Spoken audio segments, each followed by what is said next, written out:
जय Narayan dear students, आशा करता हूं कि आप सब अच्छे होंगे। क्लास 6 के लिए वीडियो है, ध्यान रखेंगे। हिंदी विषय का वीडियो आप सभी का है। सबसे पहले मैं आपको एक छोटी सी बात बताऊंगा। छोटी सी बात क्या है, ध्यान रखेंगे। एसएमएस की बात हम लोग हमेशा करते हैं और इस एसएमएस को आपको फॉलो करना है।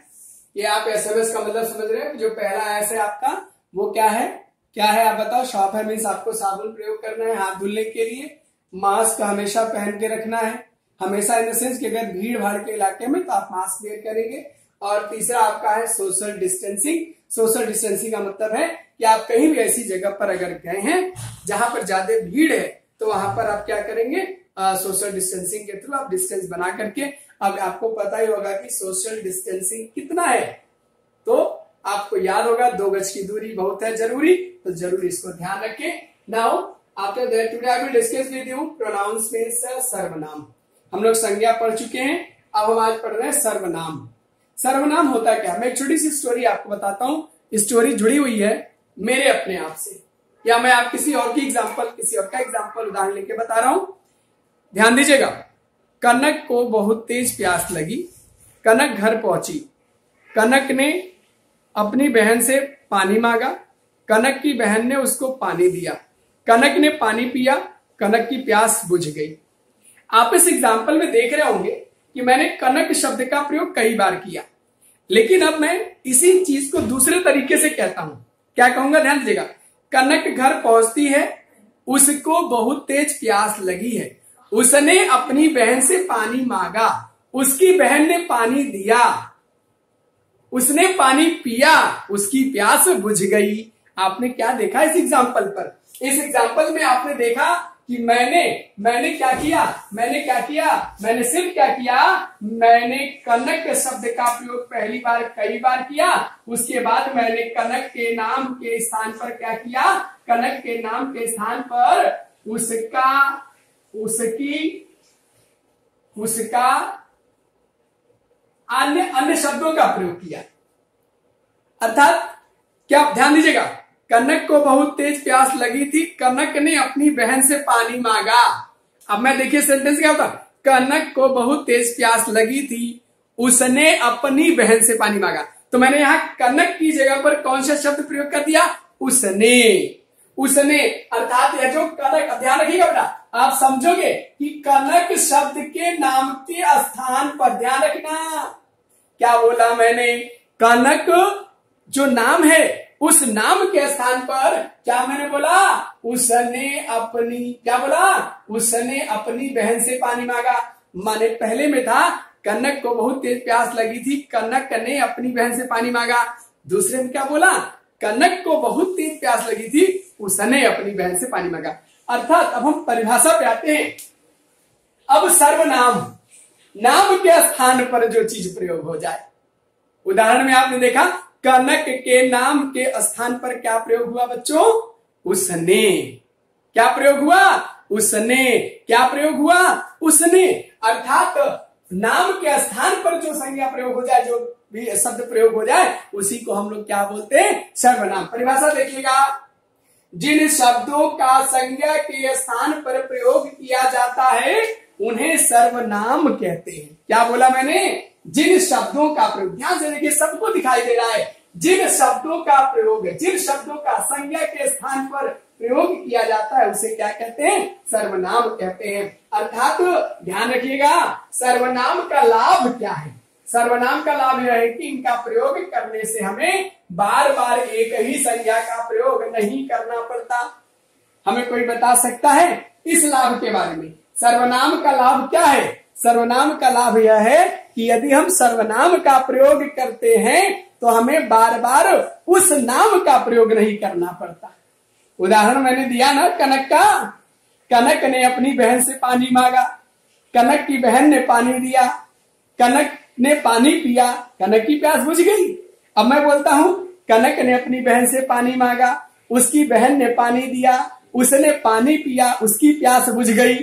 पहले वाले लाइन में मैंने कनक शब्द का 4 बार प्रयोग किया। उसके बाद दूसरी बार मैं क्या कर रहा हूं, कनक का नाम एक बार ले रहा हूं और उसने, उसकी, उसका प्रयोग करके मैंने सेंटेंस को क्या कर दिया, वाक्य को समाप्त कर दिया। तो ये सर्वनाम का लाभ होता है, सर्वनाम में बार बार किसी नाम का प्रयोग नहीं करना पड़ता। और याद रखिए, हम सामान्य जीवन में यदि चलते हैं ना, हम किसी बड़े या छोटे का बार बार नाम लेते हैं तो उसे उबंसी होती है, उसे परेशानी होती है, अरे मेरा ही नाम बार बार लिया जा रहा है।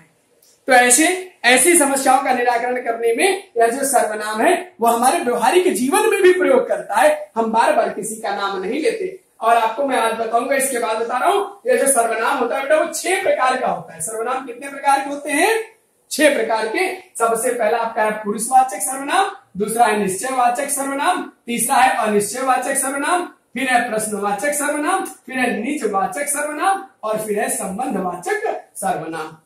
इसमें मैं छोटे से उदाहरण के तौर पे आपको बताऊंगा, फिर आपको मैं नोट्स भी प्रोवाइड कर रहा हूं, उसको आप अच्छे से पढ़िएगा। जहां पर दिक्कत होगी मुझसे फिर आप अपने व्हाट्सएप ग्रुप पे जरूर पूछिएगा। पुरुषवाचक की बात करूंगा तो वहां पर क्या हो जाता है, जो जैसे मैं, हम, तुम, आप, वह, वे आदि शब्दों का प्रयोग किया जाता है बेटा। जैसे पुरुषवाचक में, जैसे मैं हूं, मेरा नाम है, तो मैं क्या करूंगा, मैं ये थोड़ी बोलूंगा शशांक बहुत दुखी है, शशांक को बहुत प्यास लगी है। अगर मुझे प्यास बोलो ना, मैं बहुत प्यासा हूं, मुझे प्यास लगी है, मुझे पानी चाहिए, तो ये चीज हो गया। आपके लिए बोलूंगा तुम सभी अच्छे से पढ़ाई करो, तुम ऐसा क्यों करते हो, है ना। ये सारे शब्द, आप बड़ा है कोई हमारा, आप इस तरह से काम करिए, और कोई है अन्य है तो वह शब्द का प्रयोग करेंगे।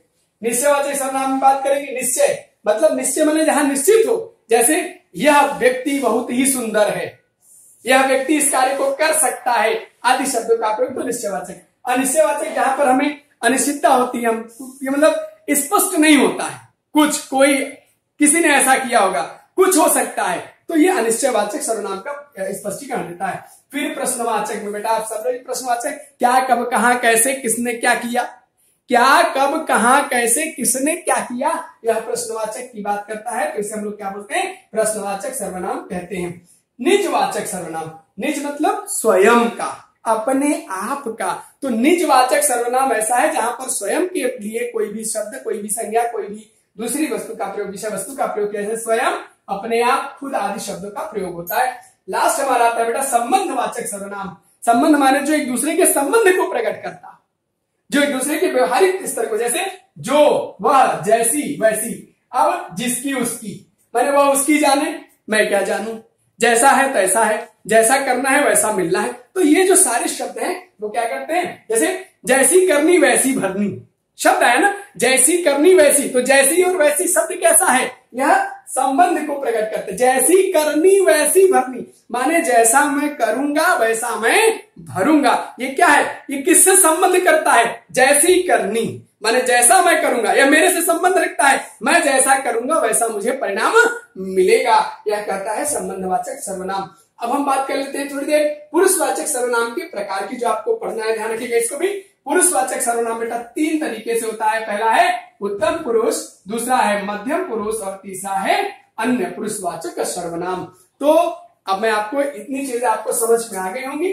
अगर आपको कहीं भी कोई प्रॉब्लम है, मैं आपको नोट्स प्रोवाइड कर रहा हूं, उसे आप देखिएगा, पढ़िएगा, समझिएगा। लेकिन एक चीज जरूर ध्यान रखिए, किसी भी तरीके से अपने आप और मन को विचलित मत करिए, अच्छे से पढ़िए। कहीं भी कोई प्रॉब्लम होती है तो हम आपके साथ सदैव खड़े हैं, और किसी भी तरीके का कुछ भी कंफ्यूजन है तो आप डायरेक्ट भी बात कर सकते हैं, आप व्हाट्सएप ग्रुप पे मैसेज करके प्रश्नों का उत्तर प्राप्त कर सकते हैं। Thank you. जय नारायण स्टूडेंट्स।